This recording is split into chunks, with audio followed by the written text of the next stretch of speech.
Hi friends, നമസ്കാരം. നമ്മുടെ ഇഷ്ടവിശേഷങ്ങളായ പവിത്രത്തിന്റെ ഒരടിപൊളി വിശേഷമായിട്ടാണ് വന്നിരിക്കുന്നത്. അപ്പം നമ്മുടെ സ്നേഹക്കൂണ്ട് വിശേഷം എത്തിയിട്ടില്ല. എത്തിയാൽ ഉടനെ നിങ്ങളിലേക്ക് ഞാൻ എത്തിക്കുന്നതായിരിക്കും കേട്ടോ. അപ്പോൾ തുടങ്ങുമ്പോൾ തന്നെ കാണുന്നത് നമ്മുടെ വിക്രം നേരെ വീട്ടിലേക്ക് കയറി വന്നു.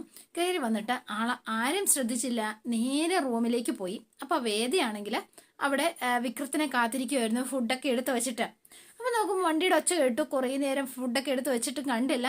ഇതെന്തു പറ്റി, ആളിങ്ങോട്ട് കണ്ടില്ലല്ലോ എന്ന് പറഞ്ഞ് വേദ റൂമിന്റെ അവിടേക്ക് ചെന്ന് നോക്കുകയാണ്. അപ്പൊ പുറത്ത് ചെന്ന് നോക്കിയപ്പോ വാതിൽ ചാരി കിടക്കുന്നു, വെട്ടമൊന്നുമില്ല.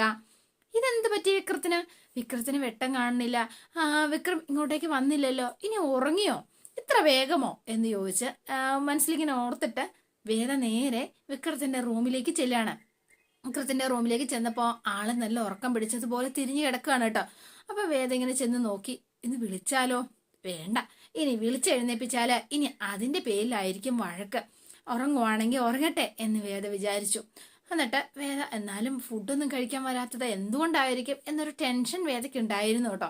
അപ്പൊ വേദ വേഗം തന്നെ നോക്കി നിന്നു കുറച്ചു നേരം. എന്നിട്ട് വിക്രത്തിന്റെ കയ്യിലെ മുറിവ് കണ്ടപ്പം ആൾക്കൊരു സങ്കടമൊക്കെ തോന്നി കേട്ടോ. ആ കിടപ്പ് നേരെ അവിടെ ഇരുന്ന എന്താ പറയാ പുതപ്പൊക്കെ എടുത്തൊന്ന് പുതപ്പിച്ച് കൊടുത്തിട്ട് വേദ പുറത്തേക്ക് ഇറങ്ങി പോരുവാണ്.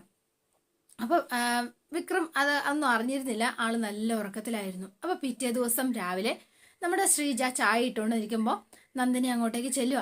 എന്റെ ശ്രീജയടത്തി, ഇന്നലെ നമ്മൾ പുറത്തുനിന്ന് പോയില്ലേ, നമ്മൾ ഇല്ലാത്ത സമയത്ത് ഇവിടെ എന്തൊക്കെയാ നടന്നേന്ന് അറിയോ എന്ന് ചോദിച്ചു. എന്ത് നടന്നൂന്ന്? അതെ, വേദയും അച്ഛനും തമ്മിൽ എന്തോ അങ്ങോട്ടും ഇങ്ങോട്ടും കശവിശ നടന്നൂന്നാ തോന്നണത്.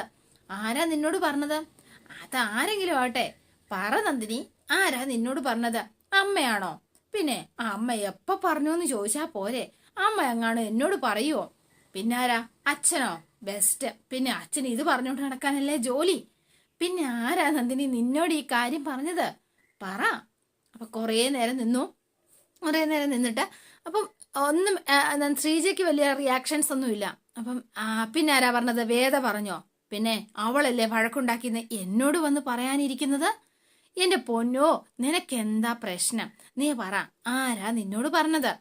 ആരും പറഞ്ഞതല്ല, ഞാന് ഒളിഞ്ഞു നിന്ന് കേട്ടതാ. എന്താ, സമാധാനായോ എന്ന് ചോദിച്ചു. അല്ല, നമ്മൾ രണ്ടുപേരുടെ പറമ്പിൽ പോയി. എന്നിട്ട് ശ്രീജയടത്തി എന്നോട് ഇങ്ങോട്ട് പോന്നോ, ബ്ലൗസ് സ്റ്റിച്ച് ചെയ്യാൻ കൊടുത്തത് മേടിക്കാനായിട്ട് ശ്രീജയടത്തി അങ്ങോട്ടേക്ക് പോയില്ലേ? പോയിരുന്നു. അപ്പോ അല്ല, അന്നേരം ഞാൻ വരുമ്പോഴേ നമ്മുടെ ഉമ്മറപ്പടിയിലെ വാതിലൊക്കെ അടഞ്ഞു കിടക്കുന്നു. ഞാൻ വിചാരിച്ചു ഇതെന്ത് സംഭവിച്ചു എന്ന്. ഞാൻ വേഗം അവിടെ നിന്ന് അടുക്കള വഴി വന്നു. അടുക്കള വഴി വന്നപ്പോഴല്ലേ അവിടെ നിന്നൊരു കുശുകുശുപ്പ് കേൾക്കുന്നത്. അമ്മയും വേദയും കൂടിയാ സംസാരിക്കുന്നത്. എന്നിട്ട് അവര് രണ്ടുപേരും കുശുകുശുന്നാ സംസാരിക്കണത്. ഞാൻ പതുക്കെ ചെവി ഇങ്ങനെ വാതിലോടിങ്ങനെ ചേർത്ത് പിടിച്ച് അത് കേട്ടു. എന്താ സംസാരിച്ചെന്നറിയോ? അപ്പൊ അമ്മേ, ഞാൻ പറഞ്ഞത് അമ്മയ്ക്ക് വിഷമായോ എന്നിങ്ങനെ ചോദിക്കാണ്. എന്തിനാ മോള് അതൊന്നും ഓർത്ത് വിഷമിക്കണ്ടെന്ന് നമ്മുടെ കമലയും പറയുന്നു. അമ്മ, ഞാൻ പറഞ്ഞത് മോള് കാര്യാക്കണ്ട എന്നാണ് കമലയുടെ വർത്തമാനം. ഞാൻ അതൊന്നും വലിയ സീരിയസ് ആക്കിയിട്ടില്ല. വിക്രത്തിന്റെ കാര്യത്തില് വിക്രത്തിന്റെ പഴയ കാര്യങ്ങൾ ഞങ്ങൾ ആരും ഓർക്കാൻ ഇഷ്ടപ്പെടാത്തതാണ്. അത് മോള് ചോദിച്ചപ്പോ പെട്ടെന്നുണ്ടായ ദേഷ്യത്തിൽ അങ്ങനെ പറഞ്ഞതാ. ഞാൻ അച്ഛനോട് ചോദിച്ചത് തെറ്റായി പോയോ എന്ന് ചോദിച്ചു. അതല്ല മോളെ, മാഷിന്റെ കാര്യത്തില് അവന്റെ ആ ഒരു ജീവിത രീതി ആർക്ക് വേണമെങ്കിലും തെറ്റുപറ്റാം, അത് സ്വാഭാവികമാണ്. പക്ഷേങ്കിൽ ആ തെറ്റ് തിരിച്ചറിഞ്ഞ് അത് എന്താ പറയാ മാറ്റി വെക്കുന്നതാണ് അതിന്റെ ഒരു രീതി. പണ്ട് മാഷ് പറയായിരുന്നു, ഒരു സ്ലേറ്റ് പോലെ ആയിരിക്കണം നമ്മുടെ ജീവിതം എന്ന്. എന്താണെന്നറിയോ അതിന് കാരണം? സ്ലേറ്റിൽ എഴുതാൻ പറ്റിയിട്ട് മായ്ച്ച് കളയാവുന്ന തെറ്റുകളെ നമ്മളുടെ ജീവിതത്തിൽ നമുക്ക് ഉണ്ടാവാൻ പാടുള്ളൂ അത്രേ. അങ്ങനെയാണ് ജീവിതം മുന്നോട്ട് കൊണ്ടുപോകേണ്ടതെന്നാ മാഷ് പറയാ. പക്ഷേങ്കില് വിക്രത്തിന്റെ കാര്യത്തില് അങ്ങനെയല്ല സംഭവിച്ചിരിക്കുന്നത്. അവൻ പല പല തെറ്റുകളിലും ചെന്ന് ചാടി. അവൻ ശ്രീനിവാസന്റെ ശിങ്കിടിയായിട്ട് പ്രവർത്തിച്ചു. അതൊക്കെയാ മാഷിന്റെ മനസ്സിലെ ആ സങ്കടങ്ങളുടെ കാരണം എന്ന് പറഞ്ഞു. അപ്പൊ എന്നാലും മോൾക്ക് അവനെ തിരുത്താൻ പറ്റും എന്നൊരു വിശ്വാസം മാഷിനുമുണ്ട്. അതറിഞ്ഞ മാഷിന് ഭയങ്കര സന്തോഷമൊക്കെ തന്നെയാണ്. പക്ഷേങ്കില് മോളുടെ ജീവിതവും കൂടി ഇല്ലാതാവുമോ എന്നാണ് മാഷിന്റെ ഒരു സങ്കടം. അല്ലാതെ മോളോട് ഒരു ദേഷ്യവും ഉണ്ടായിട്ടല്ല. അത്രേ ഉള്ളൂ. അത് നിങ്ങൾ ഓർത്ത് പേടിക്കേ വേണ്ട. അതൊക്കെ നമുക്ക് ശരിയാക്കി എടുക്കാമേ. പിന്നെ ഒരു സന്തോഷ വാർത്തയുണ്ട്. മാഷിന്നേ അവൻ വാങ്ങിത്തന്ന ഷർട്ടും മുണ്ടും ഒക്കെ ധരിച്ചാ പുറത്തു പോയിരിക്കുന്നത്. ആണോ എന്ന് ഞാൻ ചോദിച്ചപ്പോഴത്തേനും ഓ ഭയങ്കര സന്തോഷമായി കേട്ടോ വേദയ്ക്ക്. അപ്പൊ വേദ എന്താണെങ്കിലും വിക്രം വാങ്ങിയത് ആദ്യമായിട്ട് അച്ഛനൊന്ന് ഉടുത്തല്ലോ, അത് തന്നെ വലിയ സന്തോഷം. ഇതിനകത്ത് എവിടെയാ കശപശ? അച്ഛനോട് അംഗീകരിക്കാൻ തുടങ്ങിയെന്നല്ലേ അമ്മ പറഞ്ഞത്? അവൾ അച്ഛനെ വേദനിപ്പിച്ചോ എന്ന് ചോദിക്കാനുള്ള കാരണം എന്താ? അപ്പൊ അവിടെ സംസാരം ഉണ്ടായിരുന്നല്ലേ? ആ സംസാരത്തിന്റെ അവസാനം അവളെ അംഗീകരിച്ചു എന്നല്ലേ? പോസിറ്റീവ് അല്ലേ നന്ദിനി എന്ന് ചോദിക്കുവാണ് ശ്രീജ. ശ്രീജ എടുത്തി എന്ന് വിളിച്ചു. എനിക്കത് പോസിറ്റീവായിട്ടാ തോന്നണത്. മാത്രമല്ല അച്ഛൻ അവൻ എടുത്തു കൊടുത്ത ഷർട്ട് ഇട്ടുകൊണ്ട് പോയെന്ന് അതും മനസ്സ് തോന്നിയല്ലോ അച്ഛന്. അതങ്ങനെ പോസിറ്റീവായിട്ടൊന്നും അല്ല, അമ്മയ്ക്ക് സന്തോഷമാകാൻ വേണ്ടി ചെയ്തതാ. ആയിക്കോട്ടെ, അതിലും കാര്യമുണ്ട് വേദ. പിന്നെ വിക്രം നല്ലവനായി മാറുകയും അച്ഛനും അമ്മയും അവരുടെ 3 ആൺമക്കളും 3 മരുമക്കളുമായിട്ട് സന്തോഷമായി കഴിയുന്നതിനെ കുറിച്ചൊന്ന് ആലോചിച്ച് നോക്കിയേ. എന്ത് രസമായിരിക്കും. എന്ത് രസം എന്ന് ചോദിച്ചു. അത് അനുഭവിക്കുമ്പോഴേ മനസ്സിലാവോ. വിഷുവേട്ടൻ എണീറ്റ് കാണും, ഞാൻ ചായ കൊടുക്കട്ടെ എന്ന് പറഞ്ഞ് വേഗം അങ്ങോട്ടേക്ക് പോയി. അയ്യോ, അപ്പോഴേക്കും നന്ദിനിക്ക് ദേഷ്യം വന്നു കേട്ടോ.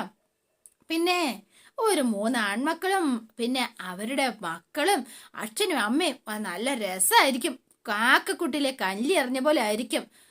കേന്ന് പറഞ്ഞുകൊണ്ടിരിക്കും. ഞാൻ എന്താണേലും അതിനില്ല എന്ന് നന്ദിനി ഇങ്ങനെ പറഞ്ഞുകൊണ്ട് അവിടെ നിൽക്കുകയാണ് പറന്ന് പറഞ്ഞ. അപ്പൊ അതേണ്ട ശ്രീജ റൂമിലേക്ക് എത്തി. അപ്പൊ വിശ്വേട്ടാ ഒന്ന് എഴുന്നേറ്റേ, ചായ കുടിക്കുക എന്ന് പറഞ്ഞു. ഓഫീസിൽ പോണ്ടേ, എഴുന്നേറ്റേ. ഇന്ന് എന്താണെന്നറിയില്ല, തീരെ സുഖമില്ല, ശരീരത്തിനൊക്കെ ഭയങ്കര വേദനയാ ശ്രീജെ, അതുകൊണ്ടാ എന്ന് പറഞ്ഞു. ഇന്ന് പോകുന്ന ലീവ് എടുത്താലോ? എന്താ വിശ്വേട്ടാ ഈ പറയുന്നത്? തുടങ്ങുന്നതിന് മുൻപ് ലീവ് എടുക്കാമെന്നോ? വിശ്വേട്ടൻ ഇങ്ങോട്ട് എഴുന്നേറ്റേ എന്ന് പറഞ്ഞ് പതുക്കെ കയ്യെ പിടിച്ച് വലിച്ചു. അയ്യോ, കയ്യിലൊന്നും അങ്ങനെ പിടിക്കല്ലേ എൻ്റെ ശ്രീജെ, എനിക്ക് ഭയങ്കര വേദനയാ എന്ന് പറഞ്ഞു. അപ്പൊ ശ്രീജ ഒന്നും നോക്കിയില്ല, വലിച്ചെഴുന്നേപ്പിച്ച് അവിടെ ഇരുത്തുകയാണ് കേട്ടോ. ഈ ചായ കുടിക്കുക. എന്താ ചായ വേണ്ടേ? അല്ല, കൈ കൊണ്ട് പിടിക്കാൻ പോലും എന്നെ കൊണ്ട് പറ്റണില്ല. പിന്നെ രാവിലെ തൊട്ട് വൈകുന്നേരം വരെ ഒരു ബുക്ക് എടുത്ത് വെച്ച് എഴുതി നോക്ക, അപ്പം നിനക്ക് മനസ്സിലാകും അതിന്റെ ബുദ്ധിമുട്ട്. ഒരു കാര്യം ചെയ്യാം, എന്നാ പിന്നെ ഒരു കാര്യം ചെയ്യാം, ഇന്ന് വിശ്വേട്ടൻ പോകണ്ട, ലീവ് എടുത്തോ. ഞാൻ വേദയോടും അച്ഛനോടും ചെന്ന് പറയാം ഇന്ന് വിശ്വേട്ടൻ ലീവാണെന്ന്. എന്താ? അയ്യോ, അങ്ങനെ വേണ്ടേ, ഞാനൊരു തമാശ പറഞ്ഞതല്ലേ ശ്രീജെ, നിന്നോട് മാത്രമല്ലേ എനിക്ക് തമാശ പറയാൻ പറ്റുള്ളൂ, അതുകൊണ്ടാ. എന്നാ വേഗം തന്നെ ചായ കുടിച്ചിട്ട് വേഗം റെഡിയായി ഓഫീസിലേക്ക് പോവാൻ നോക്കിക്കേ എന്ന് പറഞ്ഞു. അപ്പൊ അവരിങ്ങനെ സംസാരിച്ചിരിക്കുന്നു. പിന്നെ നമ്മൾ കാണുന്നത് വേദ വിക്രത്തിന് ചായ കൊണ്ട് കൊടുക്കാണ്. അപ്പൊ ആള് എഴുന്നേറ്റിരുന്നു, എന്നിട്ട് ചായ കുടിച്ചുകൊണ്ടിരിക്കുക കേട്ടോ.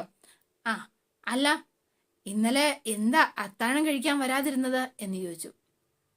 അപ്പൊ പറഞ്ഞു, എനിക്ക് വിശപ്പുണ്ടായിരുന്നില്ല.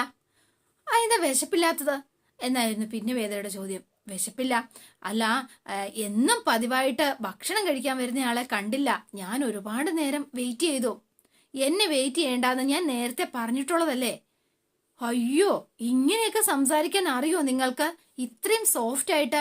അല്ലെങ്കിൽ വെട്ടുപോത്തിനോട് സംസാരിക്കുന്നത് പോലെ ആയിരുന്നല്ലോ എന്നോട് സംസാരിക്കാൻ വരാറ്. ഇത്രയും മയത്തിലൊക്കെ സംസാരിക്കാൻ നിങ്ങൾക്ക് അറിയാം അല്ലേ? എന്തൊക്കെ പറഞ്ഞാലും നിങ്ങള് ഇന്നലെ എവിടെയായിരുന്നു എന്നിങ്ങനെ ചോദിക്കാണ്. നിങ്ങൾ ഇവിടുന്ന് ഇറങ്ങിപ്പോയ ശേഷം എവിടെയൊക്കെ കറങ്ങി, എന്തൊക്കെ ചെയ്തു? ഇന്നലെ നിങ്ങൾ എന്താണേലും ഇവിടുന്ന് ശ്രീകാര്യം ശ്രീനിവാസന്റെ അടുത്തേക്ക് പോയിട്ടില്ല. അതെങ്ങനെ നിനക്കറിയാം? ഞാൻ അങ്ങോട്ടാ പോയത്. ഇന്നലെ നിങ്ങള് മനസ്സ് കലങ്ങിയാ പോയത്. ആ അവസ്ഥയിൽ എന്താണേലും അങ്ങോട്ട് പോവാൻ ചാൻസ് ഇല്ല എന്ന് പറഞ്ഞു. അപ്പൊ വിക്രം തന്നെ ഓർത്തെടുക്കാണ്. വിക്രത്തിന്റെ ആ ദേഷ്യവും ആ ഒരു ഒഴിഞ്ഞ സ്ഥലത്ത് നിന്നിട്ട് വളരെ ഒച്ചയ്ക്ക് അലറി വിളിച്ച് കാറുകയാണ് വിക്രം. നിങ്ങൾ വണ്ടിയെടുത്ത് കുറേ ദൂരം നടന്നിട്ടുണ്ടാവും, എന്നിട്ട് എവിടെയെങ്കിലും പോയി ഒറ്റയ്ക്ക് ഇരുന്നിട്ടുണ്ടാവും. എന്താ, ശരിയല്ലേ എന്ന് ചോദിച്ചു. അപ്പം എല്ലാം ശരിയാണ്. വേദ കറക്റ്റായിട്ട് വിക്രത്തിന്റെ മനസ്സ് വായിച്ചതുപോലെയാണ് കേട്ടോ സംസാരിക്കുന്നത്.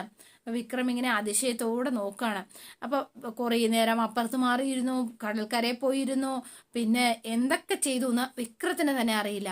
അത്രയും നേരം ഇങ്ങനെ അലഞ്ഞ് തിരിഞ്ഞ് നടന്നിട്ടാണ് അവസാനം വിക്രം വീട്ടിലേക്ക് വന്ന് കയറുന്നത്. എന്താ, ഞാൻ പറഞ്ഞത് ശരിയല്ലേ എന്ന് ചോദിച്ചു. അപ്പം ഒന്നും മിണ്ടിയില്ല കേട്ടോ ആള്. നിനക്കെങ്ങനെയാ അത് മനസ്സിലായി എന്ന് ചോദിച്ചു. പെൺബുദ്ധി പെൺബുദ്ധിയാണ് എന്ന് നിങ്ങൾ ആണുങ്ങൾ പറഞ്ഞുണ്ടാക്കുന്നത് അത് വെറും നുണയാ. ഇത്തരം സന്ദർഭങ്ങളിൽ ഒരു പെൺകുട്ടി പെരുമാറുന്നത് ചിലപ്പം വളരെ അൺപ്രഡിക്റ്റബിൾ ആയിട്ടായിരിക്കും. പക്ഷേ നിങ്ങൾ ആണുങ്ങൾക്ക് വളരെ ലിമിറ്റഡ് ആയിട്ടുള്ള സാധ്യതയുള്ളൂ. ഒന്നെങ്കിൽ സിഗരറ്റ് പുകച്ചു തള്ളുക, അല്ലെങ്കിൽ കള്ള് കുടിച്ച് ബോധം കെടുക. ഇത് രണ്ടും നിങ്ങൾ ചെയ്യാത്തത് കൊണ്ട് ഏതെങ്കിലും സ്ഥലത്ത് പോയി ആരും കാണാതെ ഒറ്റയ്ക്കിരിക്കുക എന്നുള്ളതാണ് ഭൂരിഭാഗവും ചാൻസ്. നിങ്ങളും അത് തന്നെ ആയിരിക്കും ചെയ്തിരിക്കുക. എന്താ, ശരിയല്ലേ? നിങ്ങൾ മിക്കവാറും പറയാം മിലേനിയം കിഡ്സ് ആ സിനിമയൊക്കെ കണ്ട പോലെ ഇമോഷൻസ് പ്രകടിപ്പിക്കാൻ നിങ്ങളുടെ നായകൻ കാണിച്ചു തന്നിട്ടുള്ള ആ ഒരു മാതൃകകളെ നിങ്ങളുടെ മുന്നിലുള്ളൂ. ബാക്കിയൊക്കെ നിങ്ങളുടെ ചോയ്സ് എന്ന് പറയാൻ പറ്റില്ലല്ലോ. എന്താ, ശരിയല്ലേ എന്ന് ചോദിച്ച വേദി ഒരു ചിരി കേട്ടോ. യു ആർ ബ്രില്യൻറ്റ് എന്ന് പറഞ്ഞു. ഞാൻ സമ്മതിച്ചു. ഓ, താങ്ക് യു സോ മച്ച്. അല്ല, പക്ഷേ ആ ബ്രില്യൻസും കൊണ്ട് ഇനി ഇങ്ങോട്ടേക്ക് വരണ്ട കേട്ടല്ലോ. ഓ ആയിക്കോട്ടെ എന്ന് പറഞ്ഞു. ആ ചായ കുടിച്ചു കഴിഞ്ഞെങ്കിൽ ആ ഗ്ലാസ് ഒന്ന് തന്നിരുന്നെങ്കിൽ പൊക്കോളാം. കുടിച്ചു കഴിഞ്ഞിട്ട് ഞാൻ കൊണ്ടുവന്നോളാം. ആയിക്കോട്ടെ, അപ്പോ ശരി എന്ന് പറഞ്ഞു. പക്ഷേ വന്ന സ്ഥിതിക്ക് നിങ്ങളെ സന്തോഷിപ്പിക്കുന്ന ഒരു കാര്യം കൂടി ഒന്ന് പറയണമെന്നുണ്ടായിരുന്നു. പക്ഷെ നിങ്ങളുടെ മൂഡ് ശരിയല്ലാത്തത് കൊണ്ട് വേണ്ട. എന്നിട്ട് തിരിച്ചു പോകാൻ തുടങ്ങിയപ്പോ ഹലോ എന്ന് വിളിച്ചു. ആ എന്താ കാര്യം എന്ന് ചോദിച്ചു. അതോ, എന്ത് കാര്യം? ഒന്നുമില്ല. അപ്പൊ വേഗം തന്നെ വേദ പറയണം, അല്ല നിങ്ങളോട് സംസാരിക്കാൻ വന്നാലേ നീ പറഞ്ഞില്ലേ ഇപ്പം എന്തോ കാര്യം പറയാനുണ്ട് സന്തോഷമെന്ന്, അതെന്താന്നാ ചോദിച്ചത്. ഓ അതാണോ? അത് പിന്നെ നിങ്ങൾക്ക് മൂഡ് ശരിയല്ലല്ലോ. മൂഡ് ശരിയാകുമ്പോ ഞാൻ സംസാരിക്കാം. എന്റെ മൂഡിന് കുഴപ്പമൊന്നുമില്ല, പക്ഷെ നിങ്ങളെ സന്തോഷിപ്പിക്കേണ്ട കാര്യമൊന്നുമില്ല. നിനക്ക് പറയാൻ പറ്റുമോ ഇല്ലയോ എന്ന് ചോദിച്ചു.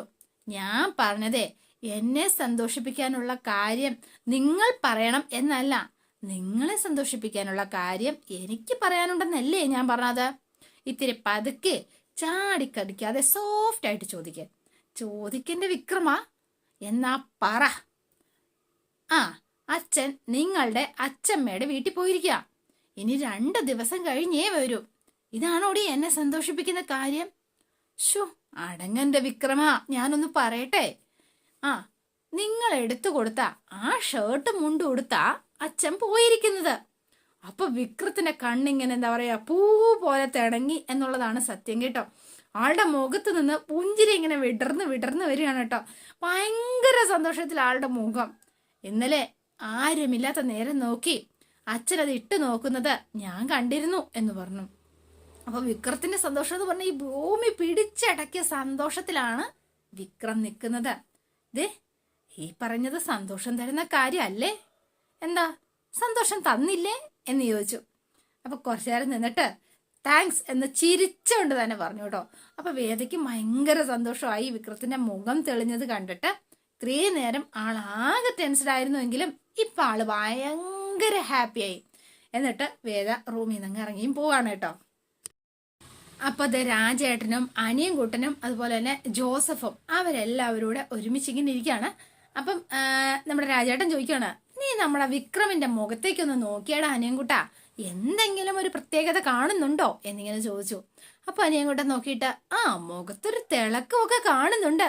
എന്താ അതിന് കാരണം എന്നറിയോ? എന്റെ പൊന്നു രാജേട്ടാ, പിന്നെ താൻ ഇത്രയും നാളും തന്നെ വെറുത്തിരുന്ന അച്ഛൻ താൻ വാങ്ങിച്ചു കൊടുത്ത ഡ്രസ്സൊക്കെ ഇട്ട് പുറത്തു പോകാന്ന് പറഞ്ഞ ഏതൊരു മകനെ സംബന്ധിച്ചും ഭയങ്കര സന്തോഷമുള്ള കാര്യമല്ലേ രാജേട്ടാ? എടാ, അത് മാത്രമല്ല അതിനകത്തെ കാര്യം എന്ന് പറഞ്ഞു. രാജേട്ടാ, ചുമ്മാ ആവശ്യമില്ലാത്തൊന്നും പറയല്ലേ. അത് ഞാനൊന്നും പറഞ്ഞില്ലല്ലോ, നീ എന്തിനാ ചൂടാകുന്നത്? അപ്പൊ എന്തോ ഗുട്ടൻസ് വേറെ ഉണ്ടല്ലോ രാജേട്ടാ. അപ്പൊ അച്ഛന്റെ കാര്യം അല്ലേ സന്തോഷത്തിന് കാരണം? അതൊക്കെ തന്നെയാ, പക്ഷെ അതിനിടയാക്കിയത് ആരാന്ന് ചോദിക്ക്. വേദയോ എന്നിങ്ങനെ ചോദിച്ചു അനിയൻകുട്ടൻ. സംശയമുണ്ടോ? ആ വീട്ടിലേക്ക് കയറി ചെന്നപ്പോ ആ കുട്ടി പറഞ്ഞൊരു കാര്യം ഉണ്ടായിരുന്നു, ഇവനെ ഒരു പാഠം പഠിപ്പിക്കും എന്ന്. അന്ന് കേട്ടപ്പോ ഇവനെ നശിപ്പിക്കാൻ തീരുമാനിച്ച് ഇറങ്ങി വന്നതാ എന്നാ ഞാൻ കരുതിയത്. ഇപ്പോഴാ മനസ്സിലായത്. ആ കുട്ടി വന്നത് ഒന്ന് തെളിച്ചു പറ രാജേട്ടാ. അനിയൻകുട്ടാ, ആ കുട്ടി ഇവനെ പഠിപ്പിക്കുമെന്ന് പറഞ്ഞത് സ്നേഹത്തിന്റെ പാഠമോ പഠിപ്പിക്കുമെന്ന് പറഞ്ഞിരിക്കുന്നത്. അമ്മയുടെ അടുത്തുള്ള വേറെ ആരുടെ അടുത്തും സ്നേഹത്തോടെ പെരുമാറാൻ അറിയാതെ ജീവിച്ച അവള് സ്നേഹത്തിന്റെ വഴി എന്താന്ന് കാണിച്ചു കൊടുത്തു. അല്ലേടാ വിക്രമ? അപ്പൊ വിക്രമ മിണ്ടുന്നില്ല. ഇവൻ ആ വേദയുടെ മുന്നില് ആ മറ്റേ ഡയലോഗ് അങ്ങ് കാച്ചാ മാത്രം മതിനേ. അതേത്? ആ എടാ അത് എറിഞ്ഞങ്ങ് വീശടാ എന്ന് പറഞ്ഞു. അപ്പൊ കൂളിംഗ് ഗ്ലാസ് ഒക്കെ വെച്ചിട്ട്, വെടിവെച്ചാ പൊട്ടാത്ത ഈ കരിമ്പാറയെ നീ ഒന്ന് കുലുക്കി എന്ന് പറഞ്ഞു. ഈ ഓട്ടക്കാലണയ്ക്കും വിലയുണ്ടെന്ന് നീ മാഷിന് കാണിച്ചു കൊടുത്തു. അതിന് നിനക്ക് എന്ത് വേണം പറ എന്ന് ചോദിച്ചു അനിയൻകുട്ടന്റെ അഭിനയം. വിക്രം കസേര എടുത്ത് അനിയൻകുട്ടനെ എഴുന്നേറ്റ് ഓടിക്കാണ് കേട്ടോ അനിയൻകുട്ടൻ. അപ്പോഴാണ് വിക്രത്തിന്റെ ഫോണിലേക്ക് കോള് വരുന്നത്. അപ്പോൾ പെട്ടെന്ന് തന്നെ ശ്രീകാര്യം ശ്രീനിവാസനാണ്. എന്താ സർ? ഇന്നലെ മുതൽ വിളിക്കുകയാണല്ലോ. എന്താ സർ? താനൊന്നും വാ, ഒരു കാര്യമുണ്ട് എന്ന് പറഞ്ഞു. നിനക്കുള്ളതേ ഞാൻ പോയിട്ട് വന്നിട്ട് തരാട്ടോ എന്ന് പറഞ്ഞ് വിക്രം വേഗം തന്നെ ശ്രീകാര്യം ശ്രീനിവാസന്റെ അടുത്തേക്ക് പോവാണ്. പിന്നെ നമ്മൾ കാണുന്നത് നേരെ ദർശനെയാണ് കേട്ടോ. അപ്പൊ ദർശൻ വേണ്ട വേദയുടെ വീട്ടിലേക്ക് എത്തിയിരിക്കുകയാണ്. അപ്പൊ ദീപ്തി വന്ന് വാതിൽ തുറന്നിട്ട്, ആഹാ ഇതാര് ദർശൻ ചേട്ടനോ, കേറി വാ എന്ന് പറഞ്ഞു ഭയങ്കര സന്തോഷത്തിൽ ക്ഷണിക്കുകയാണ്. അല്ല സാധാരണ വിളിച്ചിട്ടാണല്ലോ വരാറ്, എന്താ കാര്യം? അതിനൊക്കെയുണ്ട് കാരണം, എല്ലാരെയും വിളിക്കുക. അപ്പം ശ്രീയേട്ട എന്ന് വിളിച്ചു. അപ്പൊ എവിടെ അച്ഛൻ എവിടെ? അപ്പൊ അതറിഞ്ഞില്ലായിരുന്നോ? അച്ഛനും അമ്മയും കൂടെ ആ കുംഭമേള സമയത്ത് അവര് ഉത്തരേന്ത്യൻ പര്യടനത്തിന് പോയതാ. ഇനി കുറച്ച് ദിവസം കൂടി കഴിഞ്ഞിട്ടേ വരുള്ളൂ. അപ്പൊ അതേ മുത്തശ്ശി ഇറങ്ങി വന്നു. ആഹാ ദർശൻ എത്തിയോ എന്ന് ചോദിച്ചു. അല്ല എന്തൊക്കെയുണ്ട് വിശേഷം? മുത്തശ്ശി പോയില്ലേ? അയ്യോ എനിക്ക് പോവാനായിട്ട് തോന്നിയില്ല. പിന്നെ അത് മാത്രമല്ല ആരോഗ്യം. ഞാൻ ചായ ഇടാം എന്ന് പറഞ്ഞപ്പോ മുത്തശ്ശി ഞാനിടാം എന്ന് പറഞ്ഞ് ദീപ്തി അങ്ങ് പോയി. അതെ ഞാനൊരു കാര്യം പറയാൻ വേണ്ടി വന്നതാ. അധികം താമസിക്കാതെ ഞാൻ ഇവിടുന്ന് പോവും. പിന്നെ യു കെയില് വലിയ ഓഫറാ വന്നിരിക്കുന്നത്. ദർശന ഇവിടെ നല്ല പ്രാക്ടീസ് ഒക്കെ ഉള്ളതല്ലേ. പക്ഷേ ഈ അന്തരീക്ഷത്തിൽ നിന്ന് ഒന്ന് മാറി നിൽക്കുന്നതാ നല്ലതെന്ന് എനിക്ക് തോന്നിയത് കൊണ്ടാ. അത് നന്നായി മോനെ, ഒരു മാറ്റം അത് നല്ലതാ എന്ന് പറഞ്ഞു. അപ്പൊ ശ്രീകാന്തം വന്നു കേട്ടോ. മുത്തശ്ശി എന്തറിഞ്ഞിട്ടാ ഈ പറയുന്നത്? ദർശൻ ഈ സമയത്ത് കാര്യങ്ങളൊക്കെ ഇങ്ങനെ പാതി വഴി നിൽക്കുമ്പോ താനിങ്ങനെ എന്തു പാതി വഴി നിൽക്കൂന്നാ നീ പറയണത് എന്ന് ചോദിച്ചോ. വേദയുടെ കാര്യമാണെങ്കിൽ ഇനി അതിൽ തീരുമാനിക്കാൻ ഒന്നും തന്നെയില്ല എന്ന് മുത്തശ്ശി തറപ്പിച്ചങ്ങ് പറയാണ് കേട്ടോ. ദർശ മോനെ, അവൾ ഇനി ഇങ്ങോട്ടേക്ക് തിരിച്ചു വരുമെന്ന് ഞാൻ ഒരിക്കലും വിചാരിക്കുന്നില്ല. ഇവനും ഇവന്റെ ഭാര്യയും അച്ഛനോടി അതിനു വേണ്ടി ശ്രമിക്കുന്നുണ്ട്. പക്ഷേ അവളുടെ ജീവിതം ആ വീട്ടിൽ അത് ഉറപ്പിച്ചു കഴിഞ്ഞതാണ്. അതെനിക്ക് ഉറപ്പായി മുത്തശ്ശി. ചില നിയമ കാര്യങ്ങൾക്ക് വേണ്ടി വേദ ഇപ്പോഴും എന്റെ സഹായം തന്നെയല്ലേ തേടുന്നത്. അപ്പോഴൊക്കെ അവള് എന്താ പറയാ ആ കുടുംബമായിട്ടും വിക്രമായിട്ടും മാനസികമായിട്ട് ജെല്ലായി കഴിഞ്ഞു എന്ന് എനിക്ക് മനസ്സിലായിട്ടുണ്ട്. അത് തന്നെയാ ചെയ്യേണ്ടത്. ഇപ്പോഴത്തെ അവസ്ഥയില് അവളെക്കുറിച്ച് എന്തെങ്കിലും മനസ്സിലുണ്ടെങ്കിൽ അത് മറക്കണം. അതാണ് എനിക്ക് പറയാനുള്ളത്. മതി, മുത്തശ്ശിയുടെ അഭിപ്രായം പറഞ്ഞല്ലോ. ഇനി അകത്ത് പോയാ മതി. ബാക്കി കാര്യം ഞാൻ സംസാരിച്ചോളാം. മതി. അതെ പറഞ്ഞാണ് ഈ പാവം കുട്ടിയെ നീയൊക്കെ ഇങ്ങനെ ആക്കിയത്. കുടിക്കേട്ടാ എന്ന് പറഞ്ഞ് ദീപ്തി കൊണ്ടുപോയി ചായ കൊടുക്കാണ്. ദർശ കഴിഞ്ഞത് കഴിഞ്ഞു. ഇനിയെങ്കിലും മറ്റൊരു വിവാഹത്തെക്കുറിച്ച് ദർശൻ തീർച്ചയായിട്ടും ചിന്തിക്കണം എന്ന് മുത്തശ്ശി ഇങ്ങനെ പറഞ്ഞു കൊടുക്കാണ് കേട്ടോ. ദർശന്റെ പ്രൊഫഷനും അന്തസ്സിനും പറ്റിയ ഒരു കുട്ടിയെ കണ്ടെത്തണം. ഒരേ പ്രൊഫഷനിലുള്ള ഒരാളാണെങ്കിൽ 2 പേർക്കും ഒരേ ഫ്രെയിമിൽ തന്നെ ജോലിയൊക്കെ ചെയ്യാലോ. മതി എന്ന് പറഞ്ഞ് ശ്രീകാന്തിന് ദേഷ്യം വരുവാ. ഇത്രയും പറഞ്ഞല്ലോ, ഇനിയും ദർശനെ ഉപദേശിക്കാൻ മുത്തശ്ശിക്ക് അർഹതയില്ല. ശ്രീകാന്ത് വേണ്ട എന്ന് പറഞ്ഞു. എന്തിനാ വെറുതെ ഓരോന്ന് പറഞ്ഞ് വഴക്കിടുന്നത്? മുത്തശ്ശി പറഞ്ഞത് ദർശൻ കേട്ടതല്ലേ. അന്തസ്സിനും പ്രൊഫഷനും പറ്റിയ കുട്ടിയെ കണ്ടെത്തണമത്രേ. അങ്ങനെ ഒരു കുട്ടി ഇവിടെ ഉണ്ടായിരുന്നു. പക്ഷെ നിങ്ങളുടെയൊക്കെ അന്ധവിശ്വാസവും അനാചാരവും കൊണ്ടാണ് ഇപ്പോ നടക്കാതെ പോയത് എന്ന് പറഞ്ഞു. അപ്പൊ ഇവരാരും മിണ്ടുന്നില്ല കേട്ടോ. മറ്റുള്ളവരുടെ കാര്യം പറയുമ്പോ വലിയ പുരോഗമനാണല്ലോ. സ്വന്തം കാര്യം വരുമ്പോ ആചാരമായി, താലിയായി, ഭഗവാനായി, പൂജയായി. ഏട്ടാ മതി എന്ന് പറഞ്ഞു ദീപ്തി. മുത്തശ്ശി ഇങ്ങ് വന്നേ, നമുക്കകത്തിരിക്കാം എന്ന് പറഞ്ഞു. അപ്പൊ മുത്തശ്ശി അവര് സംസാരിക്കട്ടെ. മുത്തശ്ശി കൊണ്ടുപോകുന്നതൊക്കെ കൊള്ളാൻ ദീപ്തി. പക്ഷേ നിന്റെ ചേച്ചിക്ക് പറ്റിയതുപോലെ ലോകത്ത് പറയുന്നത് ഇവര് പറയുന്നതാ അവസാനം ശരിയെന്ന് നീയും വിശ്വസിക്കരുത്. മുത്തശ്ശി എഴുന്നേറ്റ് വാ എന്ന് പറഞ്ഞ് മുത്തശ്ശിയെ വിളിച്ചോണ്ട് ദീപ്തി അകത്തേക്ക് പോവാണ് കേട്ടോ. മുത്തശ്ശിയോട് അങ്ങനെയൊന്നും പറയേണ്ടിയിരുന്നില്ല, ആദ്യമേ കുറച്ച് കൂടുതൽ പറയണമായിരുന്നു, അതുകൊണ്ടാ കാര്യങ്ങൾ ഇവിടെ വരെ എത്തിയത് എന്ന് പറഞ്ഞു. ഈ സമയത്താണ് വിക്രത്തിന്റെ ലാൻഡിങ്. അപ്പൊ വിക്രം ദേണ്ട അകത്തേക്ക് അവരുടെ അടുത്തേക്ക് കയറി വരികയാണ് കേട്ടോ. വേഗം തന്നെ വിക്രം വരുന്ന കണ്ടോണ്ട് ഇവര് രണ്ടുപേരും പുറത്തേക്ക് വരുന്നു. അതോടെയാണ് ഇന്നത്തെ വിശേഷം അവസാനിക്കുന്നത്. ഇനി വരുന്നത് ഒരു അങ്കാണ് കേട്ടോ. അപ്പൊ വേഗം തന്നെ എന്തൊക്കെയാ കാണിച്ചു കൂട്ടുക എന്ന് എല്ലാവരും കാത്തിരിക്കുക. നിങ്ങൾക്ക് ഇഷ്ടപ്പെട്ടുവെങ്കിൽ ലൈക്ക് ചെയ്യുക, ഷെയർ ചെയ്യുക, തൊട്ടടുത്ത് ആ ബെൽ ബട്ടൺ കൂടെ ഒന്ന് ഞെക്കുകയാണെങ്കിൽ ഞാൻ ഇടുമ്പോൾ തന്നെ നോട്ടിഫിക്കേഷൻ ലഭിക്കുന്നതായിരിക്കും. പുതുപുത്തൻ വിശേഷമായിട്ട് എത്താം. Bye and see you again.